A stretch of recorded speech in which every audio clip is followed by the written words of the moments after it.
SM news के सभी दर्शकों को मेरा नमस्कार, जय भीम, आदाब, सत श्री अकाल। 1857 में जब पूरा भारत अंग्रेज़ों के जुल्म सितम से परेशान था और बगावत के सिवा उनके पास कोई चारा नहीं था, उसी वक्त एक शख्स ऐसा भी था जिसने अंग्रेज़ों के नाक में दम कर रखा था, और दम भी इतना कि अंग्रेज़ों ने उन्हें जिंदा या मुर्दा पकड़ के लाने वाले को 50,000 रुपये का इनाम का ऐलान कर दिया था। लेकिन फिर भी अंग्रेज़ी हुकूमत उन्हें कभी जिंदा नहीं पकड़ पाई। जी हाँ, कौन था वो शख्स, बताऊंगा मैं। वीरेंद्र सिंह, एसएम न्यूज़ द्वारा चलाई जा रही सीरीज कहीं हम भूल न जाएं। कहीं हम भूल न जाएं उन क्रांतिवीरों को, उन स्वतंत्रता सेनानियों को, उन संतों, गुरुओं, महापुरुषों को जिन्होंने मानवता के लिए, देश के लिए अपने आप को कुर्बान कर दिया। आज हम बात करेंगे पहली जो जंग 1857 में हुई, उससे पहले से तैयारी करने वाले आज़ादी के सबसे काबिल पैरोकार एक सूफी फ़कीर थे। जब आज़ादी की कहीं चर्चा भी नहीं थी, उस वक़्त फिरंगियों की बर्बरता के विरुद्ध उन्होंने पर्चे लिखे, रिसाले निकाले और देश में घूम घूम कर अपने तरीके से लोगों को संगठित किया। वे थे मौलवी हाफिज अहमद उल्लाह शाह उर्फ सिकंदर शाह उर्फ नक्कार शाह उर्फ डंका शाह आदि नामों से मशहूर थे। जैसे उनके कई नाम थे, ठीक वैसे ही उनकी शख्सियत के कई आयाम भी थे। मौलवी अहमदुल्ला शाह हरदोई प्रांत में गोपामन गांव के मूल निवासी थे।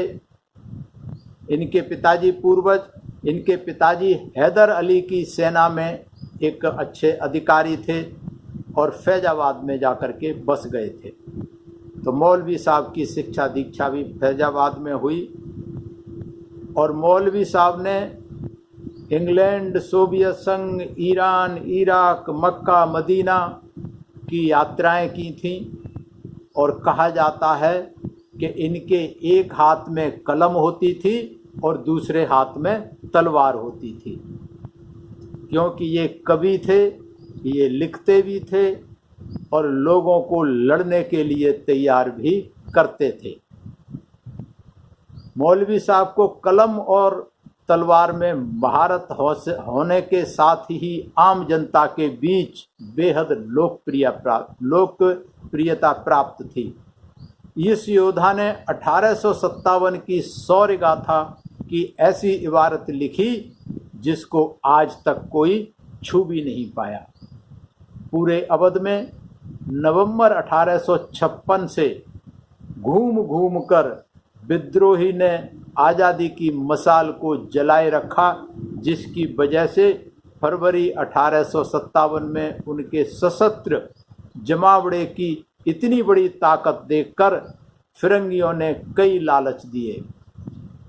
अपने लोगों से हथियार डलवा देने के लिए कहा तो उन्होंने साफ मना कर दिया। आप देखिए कितने दूरदर्शी थे मौलवी साहब कि जंग तो ही 1857 में, लेकिन उन्होंने पहले से ही 1856 में, जब वहाँ कहीं जंग का कहीं नामो निशान नहीं था, उसी समय से तैयारी, गांव गांव घूम घूम कर पर्चे बांट कर लिख करके लोगों को सशस्त्र लड़ाई के लिए तैयार किया। तो जब उन्होंने अंग्रेज़ों की बात उन्होंने नहीं मानी, लालच भी दिए लेकिन उन्होंने मना कर दिया, तो फिर इस गुस्ताखी में फिरंगियों के आकाओं ने उनकी गिरफ्तारी का फरमान जारी कर दिया। मौलवी जी की लोकप्रियता का अंदाज इस बात से लगाया जा सकता है कि अवध की पुलिस को मौलवी को गिरफ्तार करने से मना कर दिया गया वहाँ के लोगों ने। फिर भी फरवरी 1857 को अंग्रेजी फ़ौजों और मौलवी में कड़ी टक्कर के बाद उन्हें पकड़ लिया गया। बागियों का मनोबल तोड़ने के लिए घायल मौलवी को सिर से पांव तक जंजीरों में जकड़ के पूरे फैजाबाद शहर में घुमाया गया। घुमाया ही नहीं गया बल्कि फांसी की सजा का हुक्म सुनाकर उनको जेल में डाल दिया गया। मौलवी साहब जब जेल में चले गए तो जनता में इतना रोष पैदा हुआ। उसका असर ये हुआ कि जो उन्होंने जनता के बीच में काम किया था कि 8 जून 1857 को सूबेदार दिलीप सिंह के नेतृत्व में बंगाल रेजिमेंट में बगावत का झंडा फहराकर फैजाबाद की बहादुर जनता ने भी बगावत कर दी। हजारों बागियों ने फैजाबाद जेल का फाटक तोड़कर अपने प्रिय मौलवी और साथियों को आज़ाद कराया। पूरे फैजाबाद से अंग्रेज डरकर भाग गए और फैजाबाद आज़ाद हो गया अंग्रेज़ों के चंगुल से। मौलवी जी का रिहाई का जश्न मनाया गया और उन्हें 21 तोपों की सलामी दी गई। उसके बाद मौलवी साहब फैजाबाद तक सीमित नहीं रहे, अपने को पूरे भारत में जाकर हर जगह अवध, आगरा और मेरठ और पता नहीं कहाँ जाकर सब जगह लोगों को जगाने का काम उन्होंने किया। एक प्रसिद्ध पुस्तक है भारत में अंग्रेजी राज, जिसके लेखक पंडित सुंदरलाल लिखते हैं कि वास्तव में बगावत की उतनी तैयारी कहीं भी नहीं थी जितनी अवध में थी, क्योंकि वो बहुत पहले से मौलवी साहब तैयारी करा रहे थे, लोगों को पर्चे लिख करके बांट रहे थे, सशस्त्र प्रैक्टिस तैयारी करा रहे थे। हजारों मौलवी और हजारों पंडित एक एक बैरक और एक एक गांव में स्वाधीनता युद्ध के लिए लोगों को तैयार करते फिरते थे। इतिहासकार होम्स ने उत्तर भारत में अंग्रेजों का सबसे ज़बरदस्त दुश्मन मौलवी अब्दुल्लाह शाह को बताया है। फैजाबाद के ताल्लुकदार के घर में पैदा हुए मौलाना अहमद हैदराबाद में पढ़ाई पूरी करके बहुत ही कम उम्र में लेखक और धार्मिक उपदेशक बन गए थे। अंग्रेजों के हाथ में अवध को आज़ाद कराने के लिए उन्होंने लोगों को अंग्रेजों के खिलाफ भड़काने के लिए अंग्रेजों ने उन्हें गिरफ्तार कर लिया गया था, अपहरण कर लिया गया था। इससे मौलाना साहब आहत होकर उन्होंने ताउम्र अपनी जान को साथ देश के लुटाने के लिए कसम खा ली थी। वे मौलवी बन गए और पूरे भारत को जगाने के लिए निकल पड़े। लोगों का मानना था कि उनके एक हाथ में कलम होती थी और दूसरे हाथ में तलवार। वे क्रांतिकारी पंपलेट लिखते जिसमें वे अवाम से अंग्रेज़ों के खिलाफ जिहाद करने की अपील करते और उसे खुद गांव-गांव जाकर के बांट के आते। 1857 के जंग आज़ादी की एक बेशकीमती दस्तावेज के तौर पर एक किताब मिली, ऐलान नामा फ़तहुल इस्लाम, इस नाम से एक पत्रिका मिली। पत्रिका में लिखने वाले का कहीं कोई नाम नहीं था, लेकिन उस पत्रिका को पढ़कर, उसे विषय वस्तु को जानकर ये अंदाज लगाया गया कि उसे मौलाना अहमदुल्ला शाह, जो फैजाबाद के मौलवी के नाम से मशहूर थे, उन्होंने ही लिखा था।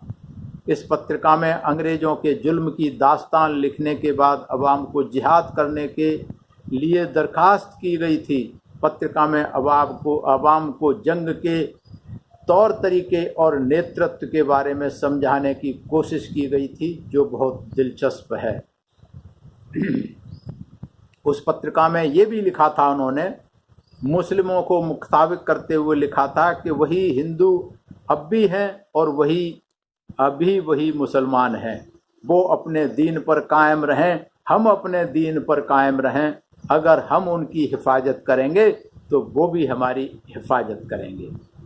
ईसाइयों ने हिंदू और मुसलमानों को ईसाई बनाना चाहा, पर अब्दुल्ला शाह ने उन्हें बचा लिया और वो मुहिम चलाई।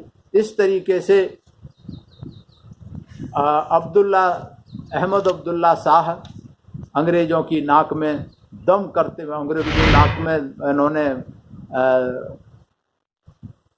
नाक में दम पैदा कर दिया और जाकर के 1856 में जब वे लखनऊ पहुँचे तो उनके क्रांतिकारी गतिविधियों को रोक दिया। प्रतिबंध के बावजूद उन्होंने आज़ादी की लड़ाई को उकसाना बंद नहीं किया, लेकिन तो फिर उन्हें 1857 में फिर फैजाबाद में गिरफ्तार कर जेल में डाल दिया। जेल से छूटने के बाद उन्होंने लखनऊ शाहजहाँपुर के लोगों से फिर से अंग्रेज़ों के खिलाफ लड़ने की तैयार किया और जंग आज़ादी के दौरान मौलाना साहब को विद्रोही स्वतंत्रता सेनानियों की 22वीं इन्फेंट्री का प्रमुख बनाया गया, जिसने चिन्हट की प्रसिद्ध लड़ाई में हेनरी लॉरेंस के नेतृत्व में ब्रिटिश सेना को बहुत ही बुरी तरीके से हराया था। इस जंग में ब्रिटिश सेना को बुरी तरह हार का सामना करना पड़ा। जंग के बाद उन्हें जीते जी ब्रिटिश इंटेलिजेंसी और पुलिस पकड़ नहीं पाई, तो वो जीते जी अवाम के हर दिल अजीज बन गए। अंग्रेज जब हर तरीके से परेशान हो गए, मौलवी साहब को लोगों का कहना था, लोग कहते थे कि उनको कोई जादुई शक्ति है, कोई अल्लाह की कुदरत, कोई शक्ति मिली हुई है, जिस कारण अंग्रेज उन्हें पकड़ने में सफल नहीं हो पा रहे। उनका मारना पकड़ना नामुमकिन था। हर मोर्चे पर जब अंग्रेज विफल हो गए, भागते रहे, पकड़ नहीं पाए, तो फिर 12 अप्रैल 1858 को गवर्नर जनरल कैनिंग ने उन्हें गिरफ्तार करने के लिए 50,000 रुपये का इनाम रखा, इनाम का ऐलान कर दिया। इसी इनाम के लालच में पुबाया शाहजहांपुर के पास है, पुबाया के अंग्रेज परस्त राजा जगन्नाथ सिंह, जो इन्हें अपना दोस्त कहता था, इनको आमंत्रित किया और 15 जून 1858 को जब वहाँ अहमदुल्ला शाह जब वहाँ पहुँचे तो धोखे से उनको गोली मारकर शहीद कर दिया। ये हैं हमारे देश के गद्दार, नमक हलाल नमक हराम। 50,000 रुपये के लालच में जिसको दोस्त कहता था राजा जगन्नाथ सिंह, उसने उनकी हत्या कर दी। और हत्या ही नहीं की, सिर्फ उनका सिर काट के राजा उसने सिर काट के वहाँ के कमिश्नर के पास लेकर के अंग्रेज़ों को, कमिश्नर को जाकर के दिया और जो रकम थी, मुँह मांगी रकम अंग्रेज़ों से ली। ये गद्दारी की राजा जगन्नाथ सिंह ने। इस विश्वासघात से देश के लोग रो पड़े। फिरंगियों ने अवाम में दहशत फैलाने की नीयत से अब अहमद मौलवी जी का सिर पूरे शहर में घुमाया और शाहजहाँपुर की कोतवाली में नीम के पेड़ पर लटका दिया। बाद में रात में कुछ मौलवी जी के जो लोग थे, जो उनके दीवाने थे, रात में सिर को उतारकर लोदीपुर गांव के नज़दीक खेतों के बीच में दफना दिया, जहां आज भी मौलवी जी का स्मारक मौजूद है। इसके लिए एक अंग्रेज अफसर थॉमस सीटन ने लिखा है। क्या लिखा है मौलवी जी के लिए? A man of great abilities, of undaunted courage, of stern determination, and by far the best soldier among the rebels। मतलब महान क्षमताओं का एक आदमी, निर्विवाद साहस, कठोर दृढ़ संकल्प और विद्रोहियों के बीच अब तक का सबसे अच्छा सैनिक, ऐसा अंग्रेज अफसर ने लिखा। लेकिन विडंबना है भारत के इतिहासकारों की, मतलब प्रस्ती की दुनिया में किसी जननायक को भुला देने के लिए 162 साल कम नहीं होते, जब हमारे ही लोग उस गौरवशाली विरासत की शानदार धरोहर को सहेज कर न रख पा रहे हों तो सत्ता को कोसने का क्या फायदा। लेकिन फिर भी इतिहास की दो किस्में होती हैं, एक तो राजा रजवाड़े, रियासतें, ताल्लुकदार, नवाब, बादशाह, शहंशाह, और दूसरा इतिहास होता है जनता का। सत्ता का चरित्र होता है कि वह अपने फरेब, साजिशों और दमन के सहारे हमें बार बार आभास कराती है कि जनता बुज़दिल है, कायर है, और जनता के बलिदानों का कोई इतिहास नहीं होता। हमारे लोग भी जाने अनजाने ऐसी साजिशों का हिस्सा बन जाते हैं। और सबसे बड़ा सवाल यह है कि अगर हम सब कुछ भूलने पर ही उतारू हो जाएं तो भला याद क्या और किसे रखेंगे। ऐसे स्वतंत्रता सेनानी जिसे इतिहास के पन्ने में दफन कर दिया गया। 1857 की सबसे बड़ी खासियत ये थी क्रांति की कि हिंदू मुसलमान कदम से कदम मिलाकर साथ लड़ रहे थे, और पूरे देश में लड़ रहे थे, गांव-गांव में लड़ रहे थे।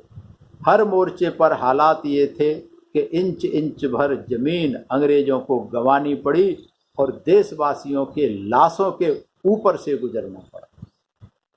पर सवाल उठता है कि फिर हम हारे क्यों?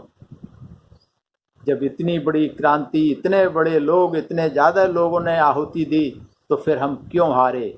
ये सवाल उठता है। वजह साफ है कि ऐसे नाजुक दौर में हवा का रुख देखकर आज़ादी में शामिल हुए नायक खलनायक बन गए। जैसे अभी जिसकी बात आई, राजा, क्या नाम बताया, राजा जगन्नाथ सिंह, ये सब खलनायक बन गए। इन्होंने देश के साथ गद्दारी की और गद्दारी की कीमत वसूलने दुश्मनों से जाकर मिले, अंग्रेजों से जाकर मिल गए।